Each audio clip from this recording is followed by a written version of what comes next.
જેતપુરના ભોજાધાર વિસ્તારમાં હત્યાની એક ઘટના સામે આવી હતી, જેમાં બોલાચાલી થયા બાદ એક પતિએ પત્નીને મોતને ઘાટ ઉતારી દીધી હતી. તો આ ઘટનામાં વચ્ચે પડેલ પુત્રીને પણ ઈજાઓ થતા સારવારમાં ખસેડાઈ હતી. ત્યારે આ હત્યાના આરોપીને પોલીસે ઝડપી લીધો હતો.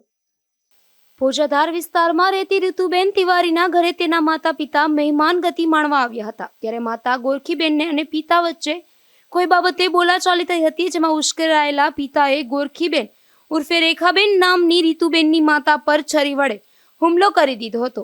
રીતુબેન આ ઝઘડામાં વચ્ચે પડતા તેના પાલક પિતાએ તેની પર પણ જીવલેણ હુમલો કરી દીધો હતો. ત્યારે ઈજાગ્રસ્ત બનેલ રીતુબેનને સારવાર માટે પ્રથમ જેતપુરની સરકારી હોસ્પિટલમાં ખસેડાયા હતા. ત્યારબાદ વધુ સારવાર માટે તેને જૂનાગઢ ખાતે ખસેડાયા હતા. તો પોલીસે આ સમગ્ર બનાવની નોંધ કરી તપાસ હાથ ધરી હતી, જેમાં આરોપી રાકેશસિંહ પથબહાદુરસિંહને ઝડપી લઈ આગળની કાર્યવાહી હાથ ધરી હતી. વિમલ સોંદરવા, ગુજરાત ન્યૂઝ, જેતપુર.